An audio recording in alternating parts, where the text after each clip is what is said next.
Quiet, please. We are signing on the air in 3, 2, 1.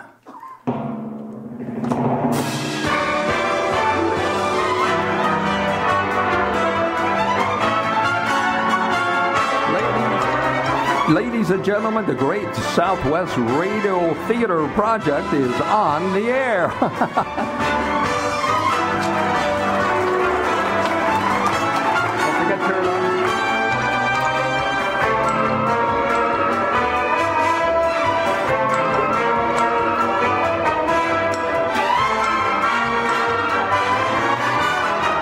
Live from the Recreation Hall at Roadhaven RV Resort in Apache Junction, Arizona, the Great Southwest Radio Theater Project presents an evening of Christmas radio drama. First, we bring you a classic seasonal radio play entitled It's a Wonderful Life. Then, following our station break, we will return with one of America's favorite and most long-running comedy series, Fibber McGee and Molly. Tonight, a 1945 episode of Fibber's Christmas Tree. We will bring you our first drama, but first, a word from our sponsor.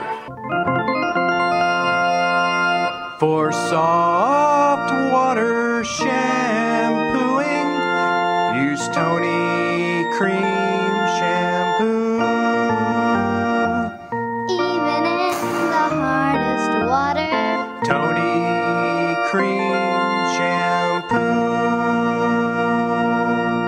Yes, even in the hardest water, Tony Cream Shampoo gives soft water shampooing that rinses away dandruff instantly, leaves hair so soft, so smooth, so shining clean. Today, bring out the sparkling beauty of your hair with soft water shampooing. Get the handy tube or jar. It's new. For soft water shampooing, use Tony Cream Shampoo. even in the hardest water, Tony Cream Shampoo.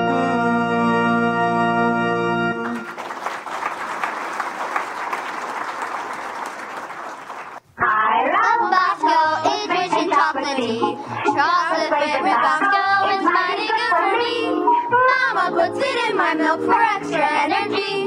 Bosco gives me iron and sunshine vitamin D. Oh, I love Bosco, that's a drink for me. One of nature's most perfect foods is milk. And you can make milk even more perfect for your children by adding Bosco Milk Amplifier. The nutritious chocolate-flavored syrup adds iron and vitamin D, increasing the digestibility of milk. Bosco and milk build healthier bones, stronger muscles, and better teeth. It's so easy to use. Just 1 tablespoon of chocolatey Bosco per glass makes children drink more milk and love it. And this is why children sing, I love Bosco, it's rich and chocolatey. Chocolate favorite Bosco is mighty good for me. Mama puts it in my milk for extra energy. Bosco gives me iron and sunshine vitamin D. Oh, I love Bosco, that's a drink for me.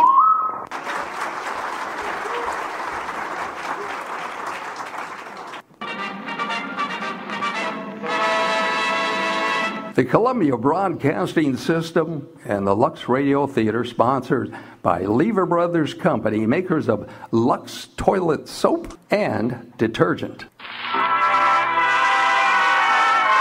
And now the Lux Radio Theater. Greetings from Hollywood, ladies and gentlemen. Tonight we bring you one of the season's most inspiring hits, a Liberty Films production that's been nominated for the highest screen award. Yes, It's a Wonderful Life. And this is the drama of the typical American. It might be you, and it might be me. It dreams of glory. He lives in hope. He loves and he doubts. And only Providence puts a final value on his service to humanity. Our story starts before the war, when life was normal. Shortages were generally pretty unknown. Simple luxuries like Lux soap were abundant. I won't say that's the only reason people said it's a wonderful life, but I do know from the thousands of letters in our files that most of them said it's a wonderful soap. In fact, the popularity of Lux soap is what makes it possible to present such entertainment as Frank Capra's great production. This is the story of George Bailey, citizen of Bedford Falls, New York. George Bailey, who more than anything under the sun wanted to see the world. The wonderful, exciting world that lay somewhere beyond the limits of his hometown. Oddly enough, this story does not begin in Bedford Falls. It begins in heaven, where the superintendent of angels has just summoned an apprentice angel named Clarence. Oh, I'm really going down to earth, sir? Oh, how splendid. Yes, there's a very discouraged man down there, Clarence. George Bailey.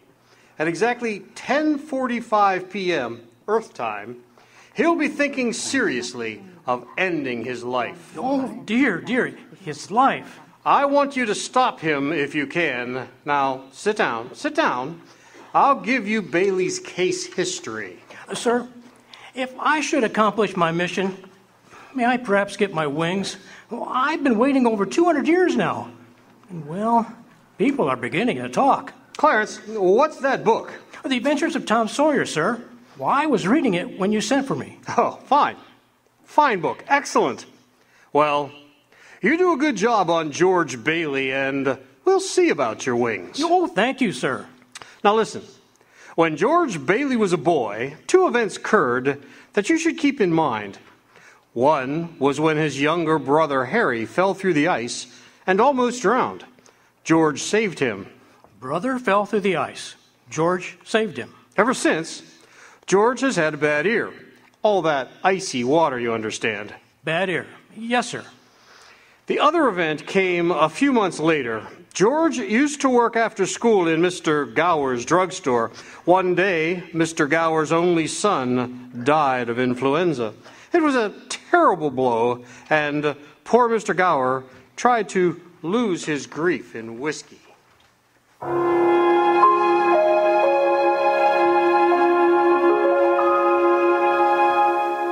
Where you been, George? Mrs. Blaine's called twice. What happened to her prescription? You lost it, didn't you? No, Mr. Gower. Here it is. Are you good for nothing? Don't you know the Blaine girl's very sick? Mr. Gower, my ear. You're hurting my sore ear. I'll teach you to loaf, you lazy brat. Mr. Gower, you don't know what you're doing. You put something wrong in those capsules. Oh, shut up. I know you feel bad, but look, Mr. Gower, look.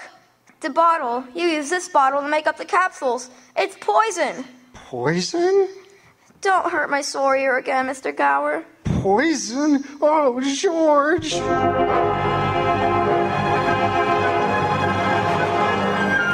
It's why I didn't deliver it, Mr. Gower.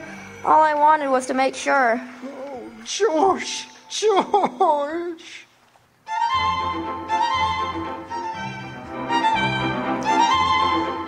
Well, Clarence, that was George Bailey as a boy. When he grew up, he wanted to go to college. There just wasn't the money. So he worked 4 years in the Building and Loan Association. Building and Loan Association? Oh, I forgot to tell you. George's father was in the building and loan business. He and George's Uncle Billy. High ideals, low bank account. Anyway, George worked for his father and saved enough to see him through the university. That summer, though, he was going to Europe, got a job on a cattle boat, doing a little traveling before college.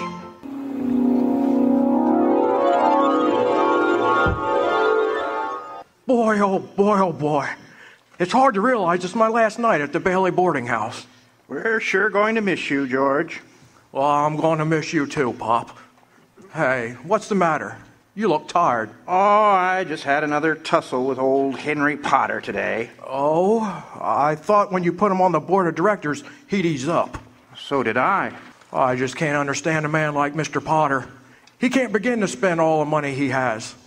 Well, I guess Potter owns everything he wants in Bedford Falls except our building and loan. That's why he hates us so. Hey, George! Can I borrow your tuxedo studs, George? Yeah, help yourself, Harry. Well, where are they? In your suitcase? No, I'm not taking a tuxedo on a camel boat, you know. Say, where'd you get that suitcase anyway? From Mr. Gower, going away present. One of these days, you're going to see that bag all covered with travel labels. Italy, Baghdad, Switzerland. Gonna have a pretty full summer, huh? Well, I'm going to have a pretty full life. Hey, why don't you come to the dance tonight? What, and be bored to death? Well, you couldn't want a better death. Lots of pretty girls. Hey, I gotta hurry. I wish we could send Harry to college with you. Well, we've got that all figured out now, Pop. He'll take my job at the building and loan. Work 4 years like I did, and then he'll go. He's pretty young for that job. Well, no younger than I was. Maybe you were born older, George. Uh-huh. George, when you get out of college, I don't suppose you'd come back to the building and loan. Oh, no. Now, Pop, I just couldn't. I couldn't face being cooped up for the rest of my life in a shabby little office. Oh, I'm sorry, Pop. I didn't mean that. But it's just this business of nickels and dimes. I'd go crazy. I want to do something big, something important. In a small way, we're doing something important, George. In that shabby little office, we help people figure out how they own their own homes. I know. Pop, I just wish I felt that but I just feel like if I didn't get away, I'd bust. You're right, boy. You get yourself an education and then you get out of here. Oh, Pop, you want to hear a shock? I think you're a pretty great guy. Well, thanks, George. I'm glad to hear it. Look, why don't you go over to Harry's dance? You'll have a good time. Well, I don't know. Maybe I will drop in. Maybe I will at that.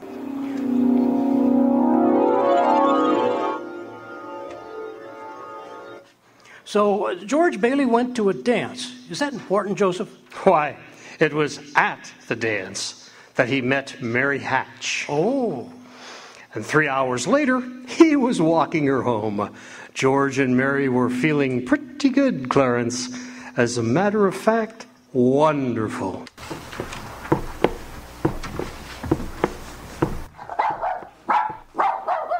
Buffalo gals, can't you come out tonight? Can't you come out tonight? Can't you come out tonight? Buffalo gals, can't you come out tonight? And dance by the light of the moon.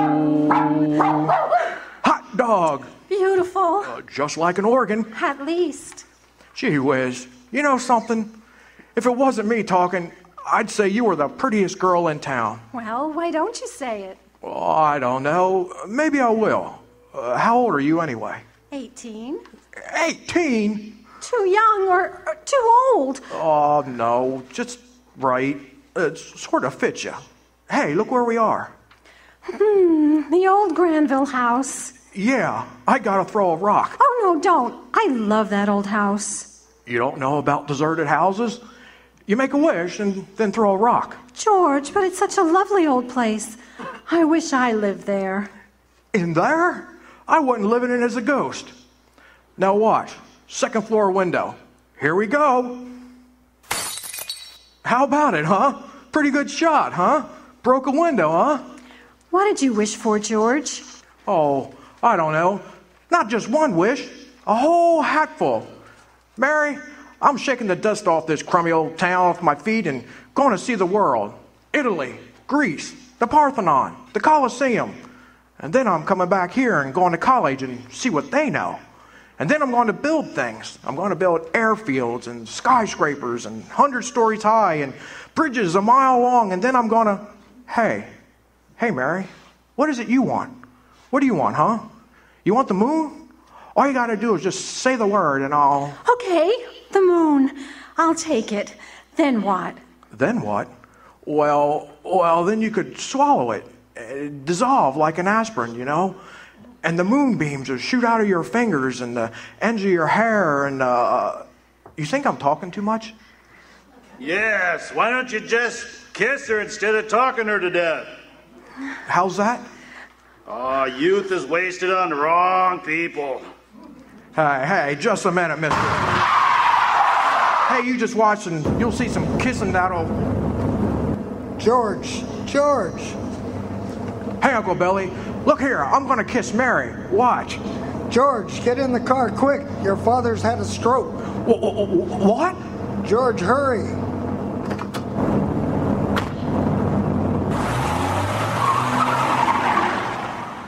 Well, George's father died that night. So, of course, George couldn't go to Europe. But that fall, just as he was ready to leave for college, the directors of the building and loan had a meeting. They were going to appoint a successor to Mr. Bailey. A successor to our dear friend, Peter Bailey. What was that you said, Mr. Potter?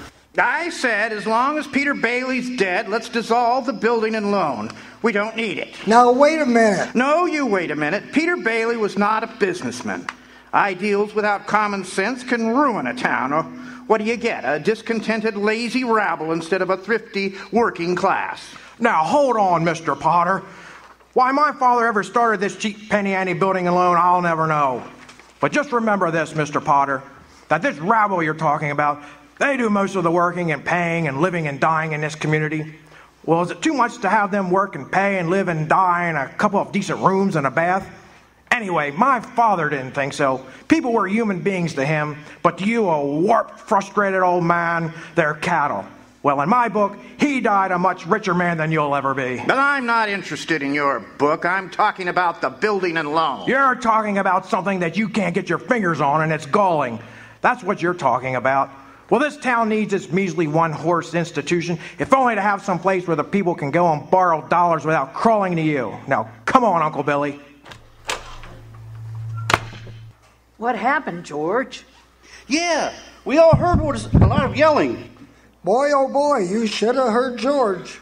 Yeah, they're in there voting us out. Who cares? I can get another job. I'm only 41. 45. Will you get out of here, George? You missed your boat trip. You're going to miss college, too. George, we just voted Potter down. We're still in business. Whoo-wee, we're still in business. We're still in business. But there's one condition, George. George, they've appointed you to take your father's place. Appoint me? But I'm going to college. Look, this is my last chance, Uncle Billy. He's your man. George, you've got to take it. They'll vote with Potter otherwise. They said so. They even... Well,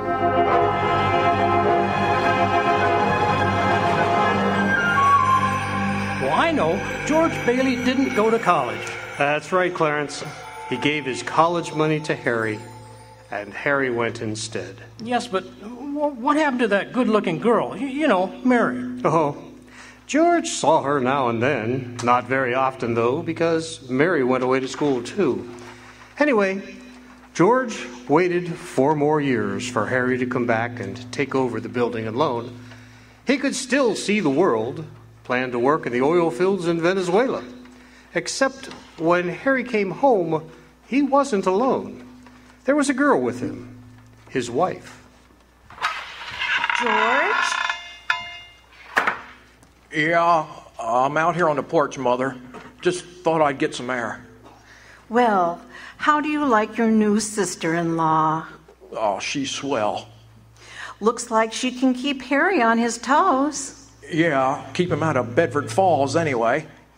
What do you mean? Well, Ruth's father, he's got a wonderful job for Harry up in Buffalo. Buffalo? Yeah. Well, that means you can't... Yeah. George, did you know Mary Hatch's back from school? Yeah. Nice girl, Mary. Oh, stop grunting. Oh.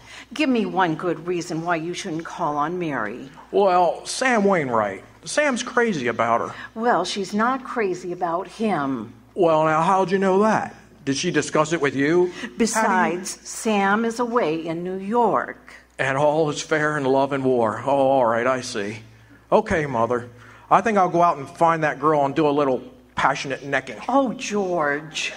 Goodbye, Mrs. Bailey. By the way, do you want any books at the library? Library? George. George, you go and see Mary. Do you hear?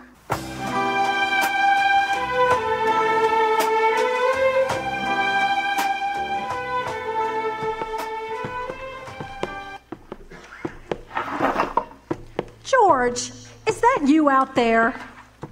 Hello, Mary. Well, are you coming in? I just happened to be passing by. Oh, I thought you were picketing. Have you made up your mind? How's that? Have you made up your mind? About what? About coming in. Your mother just phoned. She said you were coming over. My mother I just happened to be passing by, that's all. Well? Well, all right. I'll come in for a minute. Oh, I didn't tell anybody I was coming over here. Fella can't even go out for a walk without... When did you get back? Tuesday. Where'd you get that dress? Do you like it? It's all right. Well, no point standing here on the porch. Come on in. Oh, I still can't understand it. I didn't tell anybody I was coming here. Would you rather leave? No, I don't want to be rude. Well, I'll sit down for a while. It's nice about your brother and Ruth, isn't it? Oh, yeah, that's all right. Don't you like her? Well, of course I like her. She's a peach. Oh, it's just marriage in general you're not enthusiastic about. No, marriage is all right for a lot of people. It's all right for Harry, Sam Wainwright, and you. For Sam? Mary? It's George Bailey, Mother. What's he want? I don't know. What do you want? Me? Not a thing. Not a thing. I just came in to get warm. He's making violent love to me, Mother. You just tell him to go right straight back home. Sam said he'll call you tonight from New York, didn't he? I guess so. How about some music? You know, your mother needn't... You know I didn't come here to... What did you come here for? I don't know. You're supposed to be the one who has all the answers. You tell me. Oh, why don't you go home? I don't know why I came in here in the first place. Good night. Good night.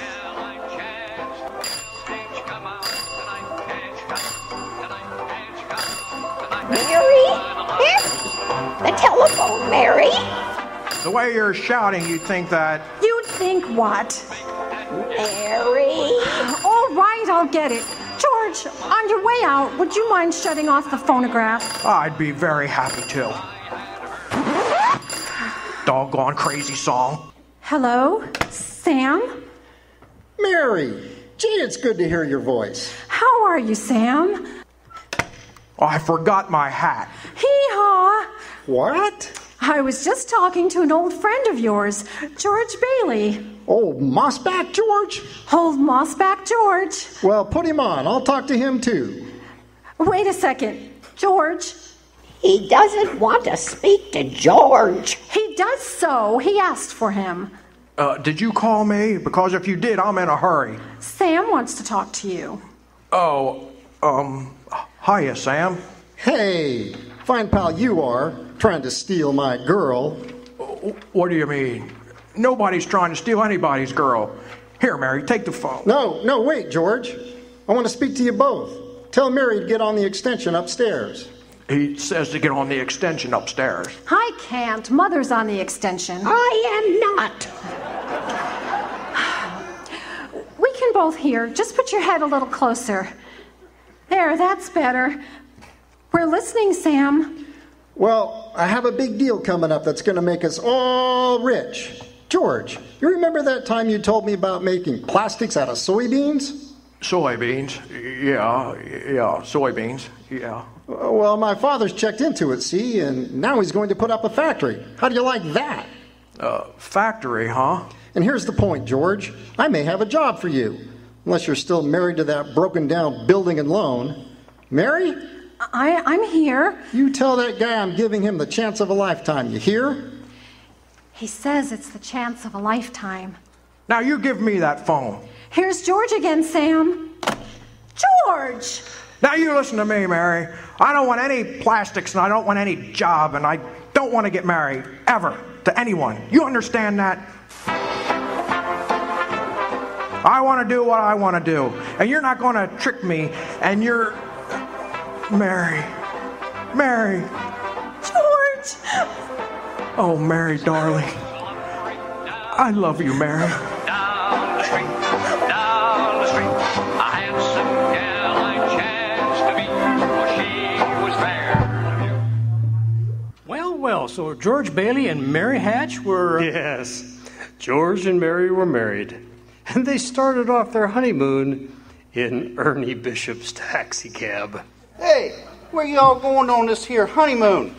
We're going to shoot the works, Ernie. A whole week in New York, a whole week in Bermuda, the highest hotel, the oldest champagne, and the hottest music, and the prettiest wife. So you're finally getting out of here, Bedford Falls, huh? Then what? Then what, honey? After that, who cares? That does it. Hey, you know, Mrs. Bailey, I haven't kissed you yet. Hey, George, over there, funny thing going on over there. Look, over there at the bank. It looks like a run.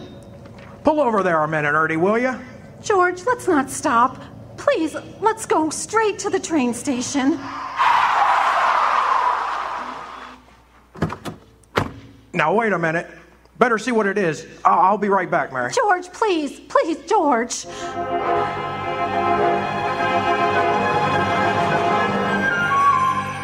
Poor George Bailey. Oh, he's certainly in desperate trouble. Joseph, I'll go to him at once. Now, you sit down, Clarence. Sit down. We're nowhere near the point where George Bailey is thinking of taking his life. We're not? No. Now, where were we? Oh, yes. George and Mary had just started out on their honeymoon when they ran smack into the financial panic of 1932. In the waiting room of the building and loan, 100 frantic people were clamoring for their savings. Hey, what's going on, Uncle Billy? What's happened? All those people out there. There's a pickle, George. All I know is the bank called our loan in an hour ago.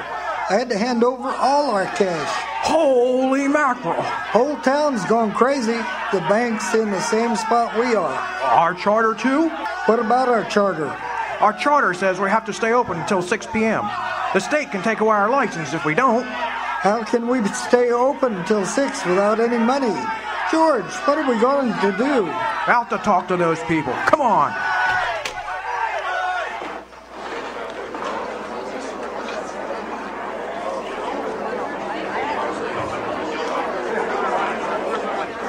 Now listen, folks. Just a minute, please.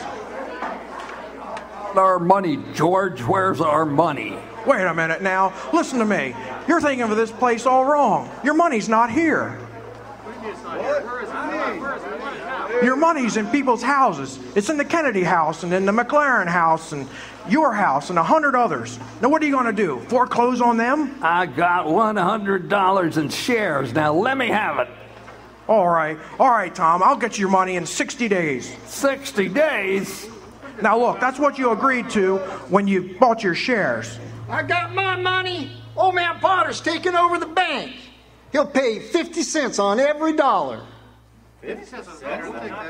Let's take our shares to Potter. Half is better than nothing. Wait a minute. Please, folks. I beg of you not to do this. If Potter gets a hold of your shares, he'll be owning this building and loan. He's got the bank. He's got the bus line. He's got the department stores. And now he's after us because he wants to keep you living in his shacks and paying the kind of rent he decides to charge. Now, we can get through this thing, all right? But we've got to stick together. We've got to have faith in each other.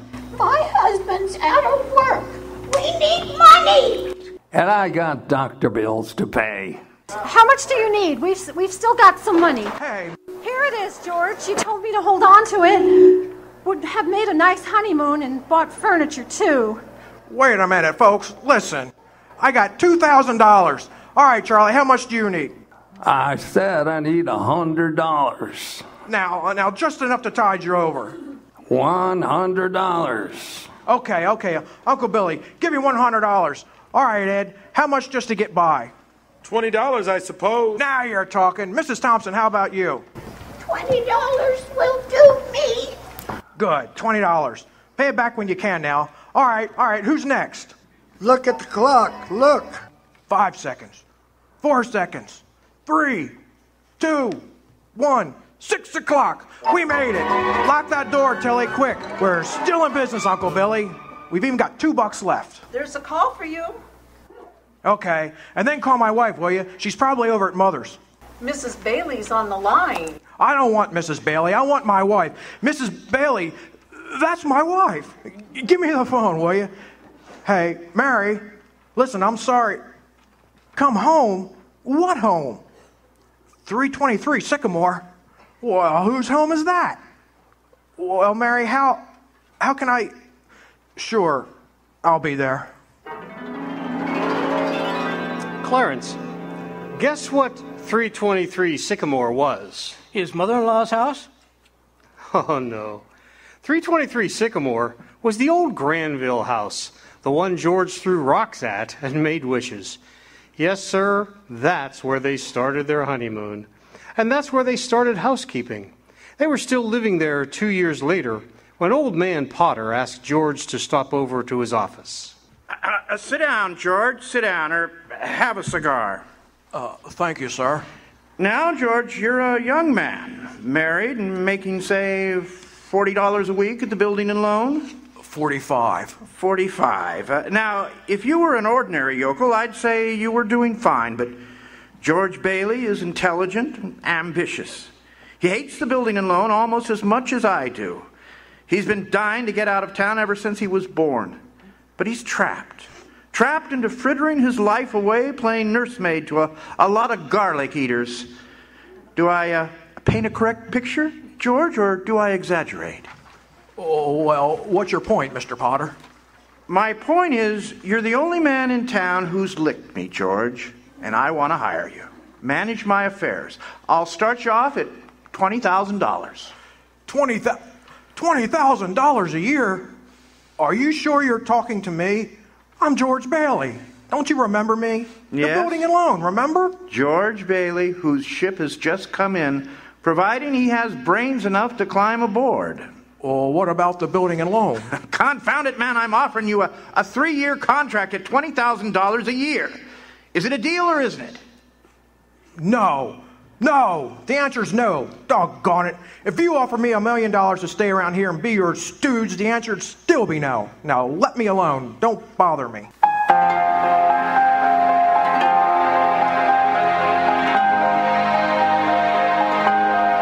George, what did Mr. Potter want? Oh, it was nothing. He just wanted to talk. And talk. Oh, gee, Mary. Why in the world did you ever marry a guy like me anyway? To keep from being an old maid. I was going to see the world. I was going to build things. I was going to give you the moon. What have I given you? Not even a new dress. Not for months. Gee whiz, I feel awful. So do I. Mornings especially. You could have married Sam Wainwright or anybody else in town. I didn't want to marry anybody else in town. I want my baby to look like you. You didn't even have a honeymoon. And I promised that you're what? My baby. You mean, Mary, you mean you're on the nest?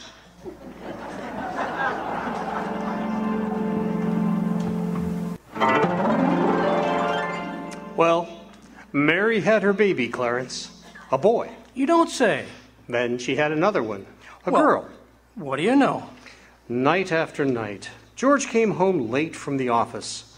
Things weren't going good with the building and loan. Potter was really bearing down on him. Then came the war. Mary had another baby by then. Oh. But she still had time to help out in the USO. Uncle Billy sold war bonds, and George's brother Harry became a real hero.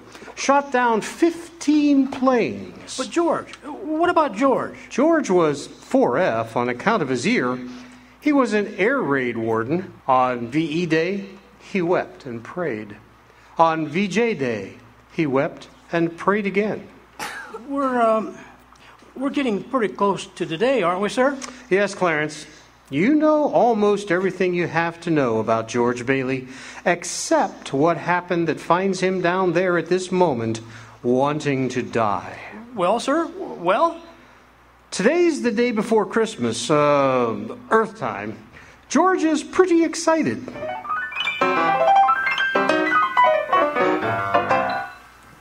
Hey, Tilly, Billy, look at the newspaper. Commander Harry Bailey, decorated by the president. That's my kid brother, you know, the Congressional Maid of Honor.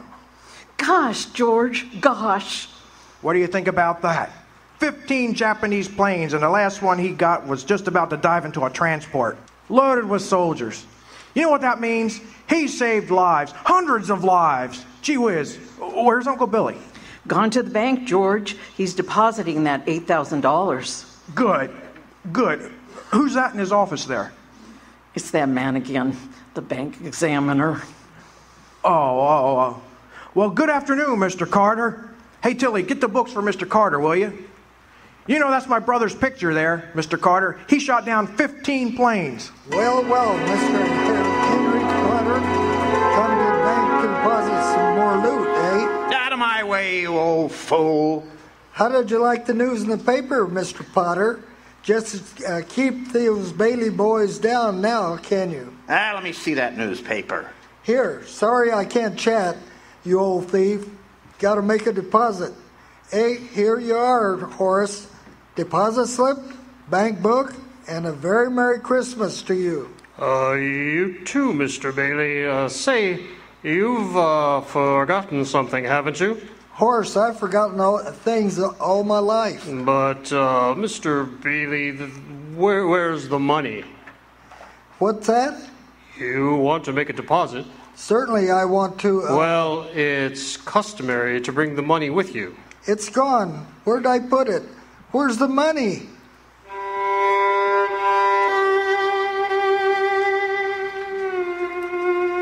A terrible thing, Clarence. Terrible. Uncle Billy couldn't find the money because the envelope with the $8,000 was folded up in that newspaper he gave to Old Man Potter.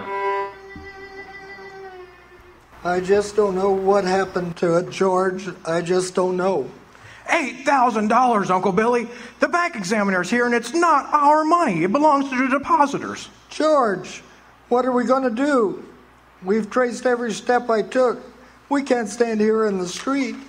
Are you sure you didn't put the envelope in your pocket? I think so. Maybe. I'm no good to you, George. I'm just no good. Now listen to me. Think, will you? Now try and think. I just can't think anymore, George. I can't think anymore. It hurts. Where's that money, you silly old fool? You know what this means? It means bankruptcy and scandal and prison. One of us is going to jail. Well, it's not going to be me. Now get out of my way. I'm going home.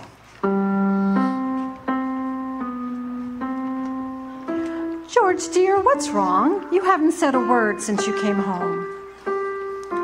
With all that banging on the piano, what does she have to keep that playing piano song over and over again? I have to practice for the Christmas party, Daddy. What is it, dear? Another hectic day? Yeah, another red letter day for the Baileys. Dad, the Murphys got a new car. You should see it. What's the matter? Isn't our car good enough for you? I'm sorry, Dad. I only... Run upstairs, Petey, and see if Zuzu's all right. Okay, Mom. No, what do you mean? See if Zuzu's all right. What do you mean? Oh, she caught a little cold coming home from school. She didn't button up her coat. Oh, what is it? What do you mean, just a cold? George, the doctor says it was nothing serious. The doctor? Was there a doctor here? Well, I thought he'd better look at her. It's this drafty old house. It's no wonder we don't all have pneumonia. Might as well be living in a refrigerator. Why do we have to live here in the first place and stay around this measly, crummy old town? George, what's happened? Everything's happened. You call this a happy family? Why do we have to have all these kids? Daddy, how do you spell frankincense? I don't know how to spell it. Ask your mother. Where are you going? Upstairs to see Zuzu. Hello? Oh, thank you, Mrs. Welch. I'm sure she'll be all right. Who's that? Zuzu's school teacher. What? Oh, yes. The doctor says she'll be fine tomorrow. Here, give me that phone. George, please. Mrs. Welch? This is Mr. Bailey. Say, what kind of teacher are you anyway? What do you mean sending Zuzu home like that, half naked? Do you realize she'll probably end up with pneumonia because of your stupidity? You know, maybe my kids aren't the best dressed kids in town, but at least... hello? Hello? Janie, will you stop playing that lousy piano? Now cut it out. Stop it. George, for heaven's sakes, what's wrong with you? I'm sorry, Mary. Janie, I'm sorry. I've just got to get out of here. So that's it, George. You're short $8,000 in your accounts, eh? Please, Mr. Potter. I'll pay any sort of a bonus if you still want the building alone. Why, You say it was lost. Have you notified the police? No, sir. I haven't done that yet.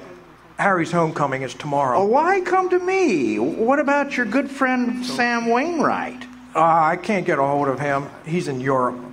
What kind of security would I have, George? What collateral? Yes, sir. I have some life insurance here, a $15,000 policy. What's your equity in it? $500. And you want $8,000. You once called me a warped, frustrated old man. Well, what are you but a warped, frustrated young man crawling on your hands and knees for help? Why don't you go to the riffraff you love so well? Ask them for help. I'll do anything, Mr. Potter. Please. Please help me. My wife. My kids. I'm calling the district attorney. $500. You know something, George? You're worth more dead than you are alive. Now get out of here. Get out!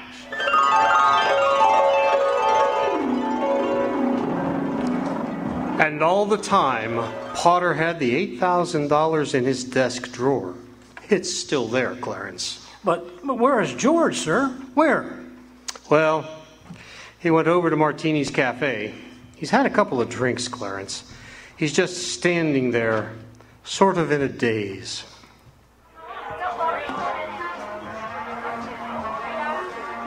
Oh, God. God, dear Father in heaven, I'm not a praying man, but if you're up there and you can hear me, show me the way. I'm at the end of my rope. Show me the way, God. Mr. Bailey, you all right? Don't drink anymore, Mr. Bailey. Please, you don't look good. Bailey? You say Bailey? Which Bailey? This gentleman is Mr. Bailey, George Bailey. George Bailey, huh? And the next time you talk to my wife like that, you'll get worse. It isn't enough she slaves teaching your stupid kids how to read and write.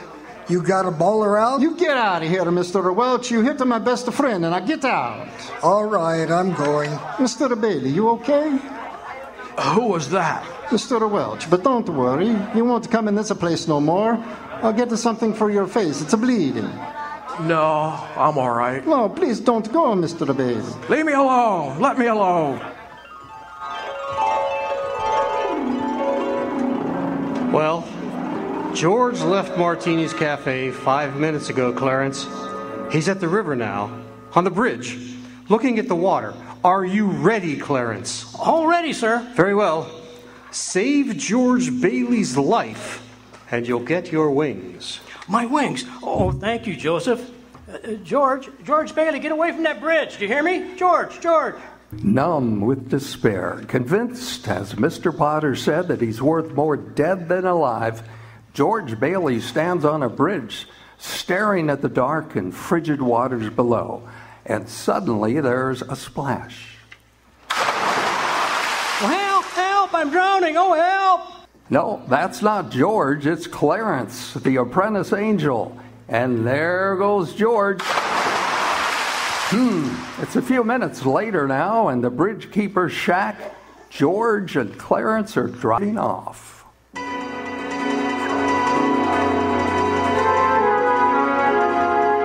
You both sure you're all right? You want a doctor? No, I'm all right. No, I'm fine. Well, this underwear, I didn't have time to get anything more stylish. My wife gave me this on my last birthday. Well, I passed away in it. You what, mister? Oh, I see Tom Sawyer's drying out, too. Who? Oh, my book. I left in such a hurry, I brought Tom Sawyer with me. How'd you happen to fall in? No, I jumped in. I jumped in to save you. Jumped in to save me? Well, I did, didn't I? You didn't go through with it, did you? Go through with what? Suicide. Hey, it's against the law to commit suicide around here. Yeah, it's against the law where I come from, too. Where do you come from? Heaven. Oh, that's very funny. Very funny. Your lip's bleeding. Yeah, I got a bust in the jaw and an answer to a prayer. Oh, no, George. I'm the answer to your prayer. How'd you know my name? Oh, I know all about you. Who are you supposed to be, anyway? Clarence Oddbody, AS2. Oddbody, AS2. What's that AS2 for? Angel, second class. Hey, I'm getting out of here. You may not need a psychiatrist, but I do. Oh, cheerio, my good man. Hey, look here. Why'd you want to save me? Because I'm your guardian angel, George. Oh, I see. Uh-huh. Well, you look like about the type of kind of angel I'd get. What happened to your wings? Well, I haven't won my wings yet. That's why I'm an angel second class. Oh, I see. But you can help me earn them, George, by letting me help you. Oh, uh-huh. You don't happen to have $8,000 on you, do you? Oh, no. We don't use money in heaven. Oh, yeah, that's right. I keep forgetting. Comes in pretty handy down here, bub. Oh, tut. Of course, I found it out a little late. You know I'm worth more dead than alive. Oh, you mustn't talk like that. Joseph would never give me my wings if you keep feeling that way. You just don't realize what you've done for your folks. Why, if it hadn't been for you... Yeah, if it hadn't been for me, everybody'd be better off. My wife, my kids, and my friends. Oh, this is not going to be easy. They'd all been better off if I hadn't been born. What'd you say? I said I wish I'd never been born. George, that's wonderful. Wonderful? What? The idea you just gave me. You got your wish. You've never been born. I've never been born. Exactly. No worries, no $8,000 to get, nothing. You simply don't exist. All right, okay, all right. George, I can do things, strange things. I can show you the world, George, well, the way it would be if you hadn't been born. Hey, wait a minute. This ear of mine. Say something in this bad ear. Well, you don't have a bad ear anymore. Oh, I don't think you're concentrated. Don't you see? You're not the George Bailey you think you are. You're nobody, George.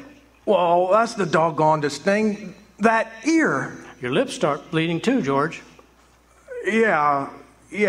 Say, what's happening around here? What is this anyway? I need a drink. That's what I need. What about you, Angel? You want a drink? Well, I don't quite know about... Come on. We'll go as soon as our clothes are dry. Our clothes are dry, George. Hey, so they are. That's funny. Well, look, let's get dressed and we'll stroll over to Martini's and then... Oh, excuse me, I meant I'll stroll. You fly. No, I don't have my wings. You don't have your wings yet. Oh, that's right, I forgot that again. Couple of drinks and we'll both fly. What do you have, fellas? Hey, where's the boss? Where's Martini? Look, wise guy, I'm the boss, see? Okay, well, double scotch, quick, will you? What's yours? I would just love some mulled wine. Huh? Heavy on the cinnamon and light on the cloves. Off with you now, my lad, and lively now. Cut it out. Oh, come on here. Just give him the same as me, okay? He's all right. 2 double scotches. What about this place? It's all changed. All of Bedford Falls has changed. You're having your wish, George. You've never been born. Oh, there'll be lots of things you've never seen before. Oh, good. Somebody's just made it. Made what? Every time a bell rings, it means some angel's got his wings. What'd you say? Look, Clarence, I don't think you better talk about angels around here. Don't they believe in angels? Oh, yeah, they believe in them, but, it's just, Then why should they be surprised when they see one? Don't mind him, bartender. He's just a little fella that never grew up. How old are you anyway, Clarence? Well, next May I'll be 293. That does it. A couple of pixies, eh? Now, out. Get out. Get out, you hear me? Get. Look, where's Martini? Will you call him? Stop asking about Martini. He ain't here, and Hey, you, Rummy. Don't I tell you never to come panhandling around here? Well, George, look. Hey, it's Mr. Gower. Mr. Gower. Listen, Mr. Gower, don't you know me? This is George Bailey. You buy me a drink, monsieur? Just one drink, will you, monsieur? Piggy! Yeah, Nick. Put a Rummy on. Oh, no, please. Hey, bartender, that's Mr. Gower, the druggist. That rumhead spent 20 years in jail for poisoning some kid. You know him. You must be a jailbird yourself. Pinky, here's two more. Get him out of here. Well, get up, George. It's a good thing he threw us in the snowbank, eh? Where's Mr. Gower? Mr. Gower doesn't know you, George. You see, you weren't there to stop him from putting poison into that prescription. What do you mean I wasn't there? Look, tell me, what are you, a hypnotist? George. Well, why am I seeing all these strange things? Don't you understand? It's because you were not born. Then if I wasn't born, who am I? Nobody.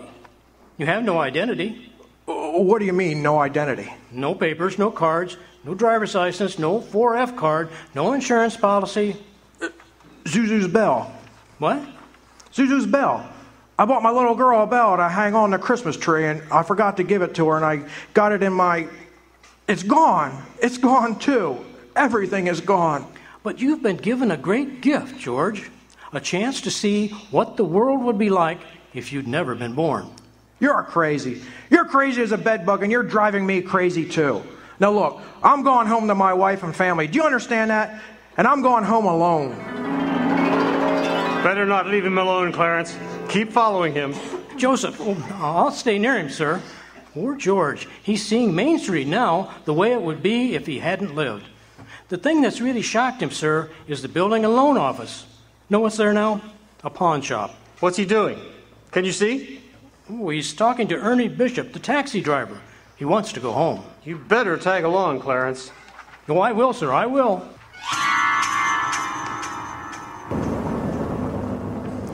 Come on, step on it, Ernie. Get me home. I'm off my nut.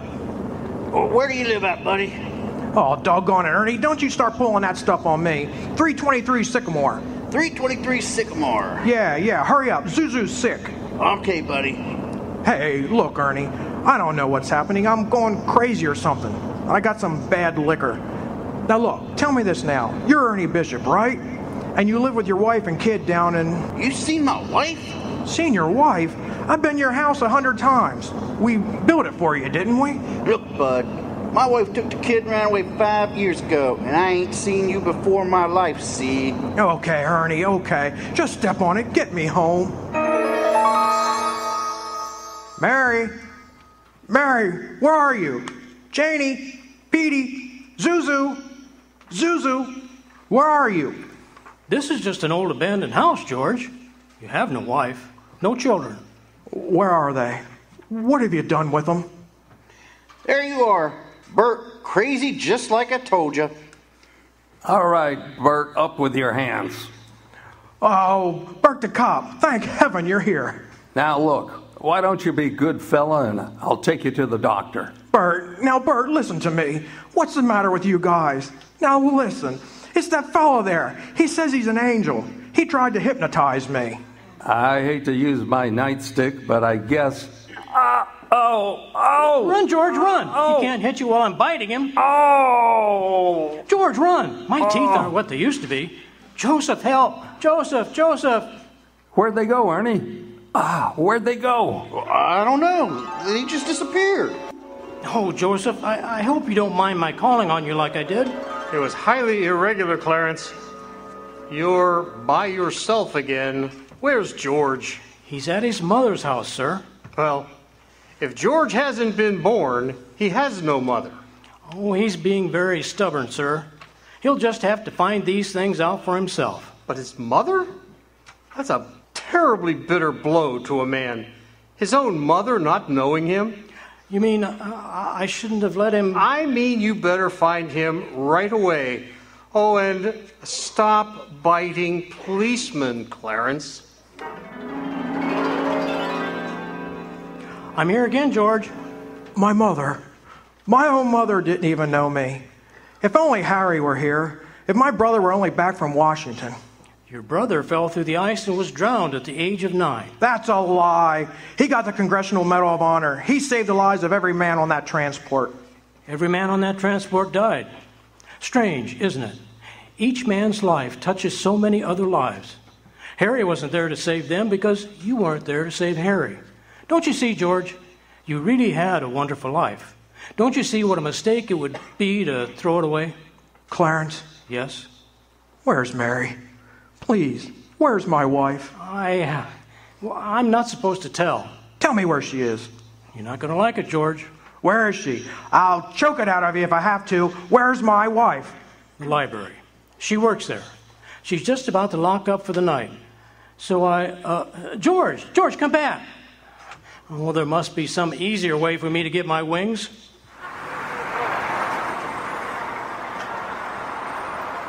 Mary! Mary! I'm sorry, the library is closed. Mary, it's George. Don't you know me? No, I don't know you. Let me go. Mary, please don't do this to me. Please, Mary, help me. Where's our kids? I need you, Mary. Help me, Mary. Mary. Get away from me. Help! Help! Help me, Mary. Mary, I'm George.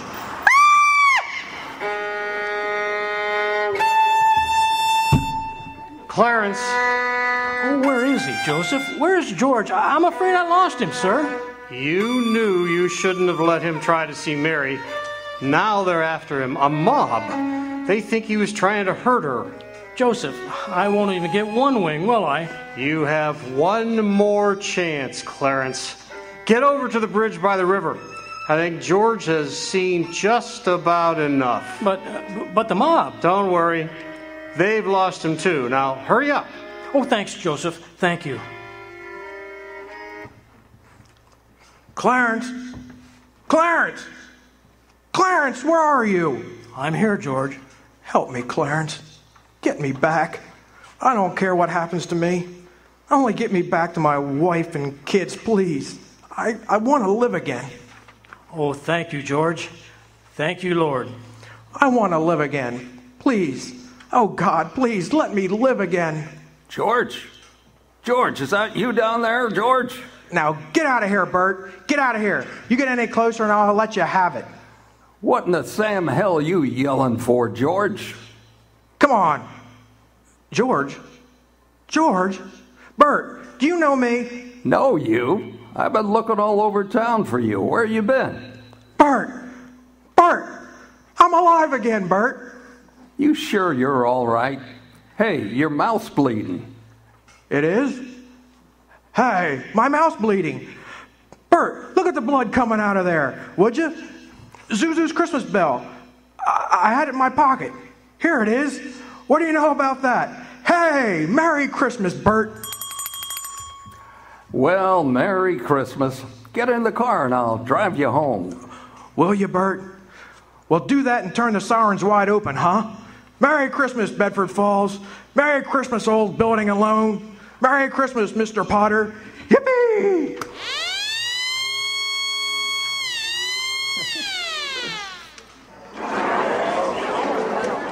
Come on. Hey, Bert. Come on in with me, huh? What's with all these people? These reporters? What? Well, Merry Christmas, reporters. Hey, Mr. Bank Examiner, Merry Christmas. Mr. Bailey, there's a deficit. I know. $8,000, I'll bet, huh? George, I got a little paper here. I'm sorry. I bet that's a warrant for my arrest, isn't that right? Merry Christmas. Hey, where's Mary? You know, oh, look at this wonderful old drafty house. Isn't it Have you seen my wife? Where's Mary? Merry Christmas, Daddy! Merry Christmas! Kids! Pete, Janie, Tommy. Oh, I could eat you up. Oh, where's your mother? She went looking for you, Daddy, with Uncle Billy. Daddy! Suzu, my little ginger snap. How do you feel? Fine, Daddy. Not a smidge of temperature. Not a smidge of temperature. Hallelujah. George, darling. It's Mommy. Mommy's home. Mary. George, darling, where have you been? Oh, George. Mary, just let me touch you. Oh, you're real. Oh, you have no idea what's happened to me. You have no idea what's happened either. They're on their way here. Who? Who's on their way? Oh, the police department? The FBI? The National Guard? I'm alive again. Mary. Oh, listen, Mary, I'm alive again. Oh, yes, darling, yes. Now close your eyes and come on downstairs. What is it? Can I open my eyes yet, Mary? What's going on here? Now keep your eyes closed. I'll just walk you over here by the Christmas tree. There's people. I hear lots of people. What is it? Just 1 minute now. We're all ready. Uncle Billy, come in, everybody. George, look. Just look. Uncle Billy. Money, George. A laundry basket filled with money. Money for you. Mary did it, George. Mary. I don't understand. What money? People heard you were in trouble, darling. These people, your friends, they've collected this money for you. The $8,000. Charlie, wait, there's Martini and Mr. Gower. Hey, how are you, Mr. Gower? Mrs. Thompson, Ed, Tom, everybody. None of us would have a roof over our heads if it wasn't for you, George. Gosh, this is wonderful. Hey, Mary, look. Look who's coming in. Mother. Hi, Mother. Hey, and Harry. Hey, I got your telegraph, George. I flew in as fast as I could. Hey, everybody, a toast. How about a toast? Good idea, Ernie. A toast to my big brother, George, the richest man in town. Hooray! Daddy, my Christmas bell. You didn't forget. Forget? Here, honey. Here's your bell. Darling, what's this on the table here? What's this book? The Adventures of Tom Sawyer. Well, look, there's something written in it. Dear George, remember no man is a failure who has friends. Thanks for the wings. Love, Clarence. Clarence? Yep, he's a very dear friend of mine. Daddy, Mrs. Welsh says every time a bell rings, an angel gets his wings. That's right, Zuzu. That's right. That's right. Attaboy, Clarence. Attaboy. Happy landings, Clarence. Change the tape.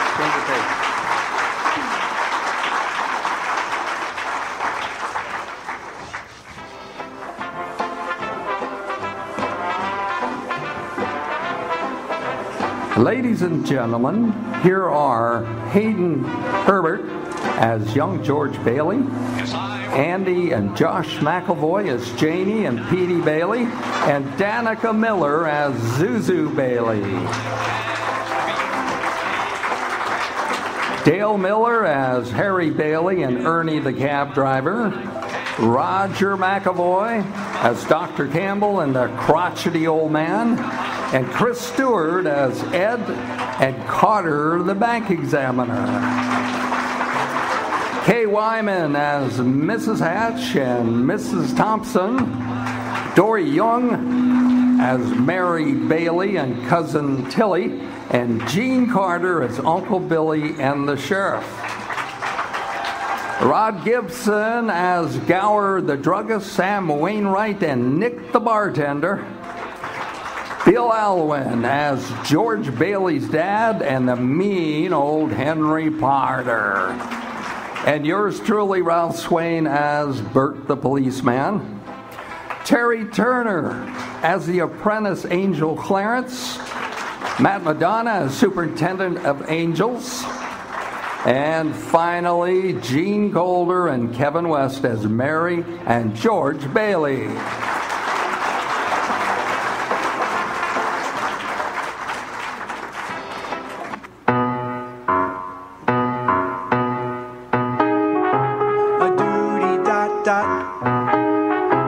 A doody dot, Pepsi Cola hits the spot. 12 full ounces, that's a lot. Twice as much for a nickel, too.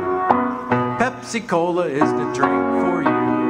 Nickel, nickel, nickel, nickel, nickel, nickel, nickel, nickel, trickle, trickle, trickle, trickle, trickle, trickle, trickle, trickle, nickel, nickel, nickel, nickel, nickel, nickel, nickel, nickel, trick. Whether it's in a chilled bottle or at the soda fountain counter at your favorite drugstore, drink a cool, refreshing Pepsi Cola today. Pepsi, the nickel drink for everyone. A doody dot dot, a doody dot. Pepsi Cola hits the spot. 12 full ounces, that's a lot. Twice as much for a nickel, too. Pepsi Cola is the drink for you. Nickel, nickel, nickel, nickel, nickel, nickel, nickel, nickel, trickle, trickle, trickle, trickle, trickle, trickle, trickle, trickle, nickel, nickel, nickel, nickel, nickel, nickel, nickel, nickel, trick.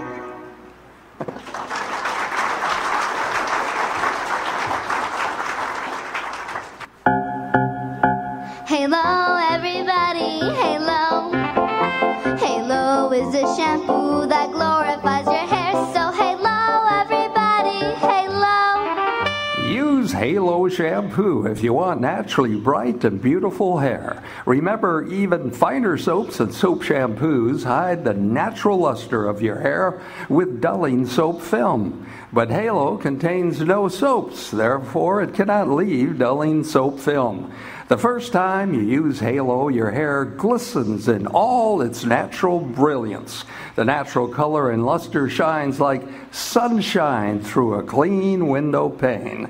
So remember to use Halo this Christmas or Hanukkah season to look your best at any holiday gathering among family and friends. Say hello to Halo and goodbye to dulling soap film. Use Halo on your children's hair too. Get Halo at any cosmetic counter. Remember, Halo glorifies your hair. So halo, everybody, halo. Halo shampoo, halo.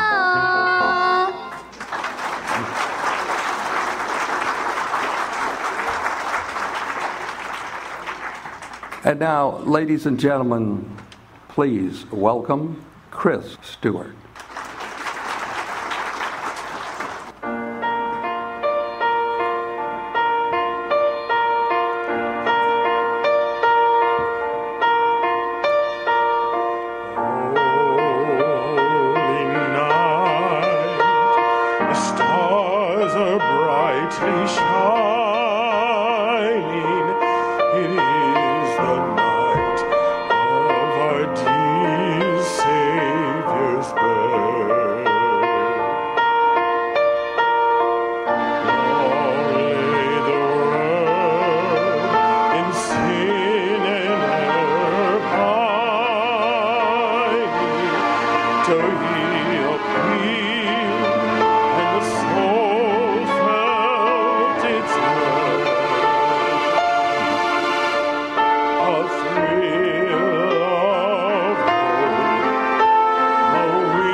the stars are brightly shining. It is the night of our dear Savior's birth. Long lay the world in sin and error pining, till he appeared, and the soul